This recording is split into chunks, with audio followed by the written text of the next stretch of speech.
पुढची बातमी राजकीय आहे। संजय राऊतांनी राज ठाकरे आणि उद्धव ठाकरेंच्या एकत्र येण्याच्या चर्चेवर मोठं आणि सूचक वक्तव्य केलंय। महाराष्ट्राचं भविष्य उज्ज्वल करायचं हे दोन्ही नेत्यांचं ठरलंय। पुढे जाताना आता भूतकाळाचा विचार करायचा नाही असं संजय राऊतांनी म्हटलं।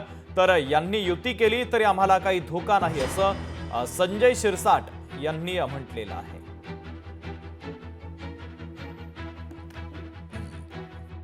भूतकाळात डोकावलं नाही।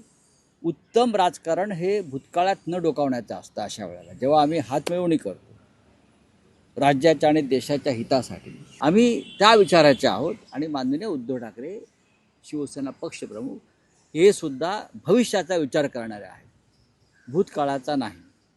आम्हाला महाराष्ट्राचे भविष्य घडवायचं आहे, आम्हाला मराठी माणसाचं भविष्य उज्ज्वल करायचं आहे, हे ठरलंय ना दोन नेत्यांमध्ये।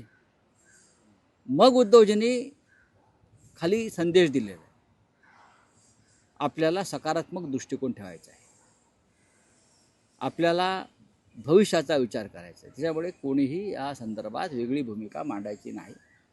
चार भिंतीआड आपण बोलू शकतो, पण ज्याच्यामुळे हा जो नवीन प्रवाह सुरू होतो आहे तो प्रवाह गढूळ करण्याचं काम आम्ही आमच्याकडून कदापि करणार नाही। बिलकुल आम्हाला आनंद होईल आणि त्याचा पेढे वाटायचा कार्यक्रम आम्ही स्वतः करू। नाही, तुमच्या सत्याला तर काही धोका नाही, आम्ही स्वतः आता पेढे वाटू। काही धोका नाही, काही धडक नाही। आज आम्ही एवढे मेजॉरिटीमध्ये आहोत, यांनी कितीही प्रयत्न केला तर आमच्या सत्तेला कुठेही धक्का लागणार नाही।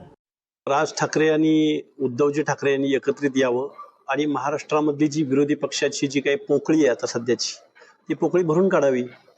आणि ठाकरे या नावासमोर स्वर्गीय बाळासाहेब ठाकरे यांचं जे कार्यकर्तृत्व इमेज आहे, ती इमेज खरं तर या दोघांनी आता विरोधामध्ये काम करून खरं तर महाराष्ट्रामध्ये ही पोकळी भरून काढली पाहिजे।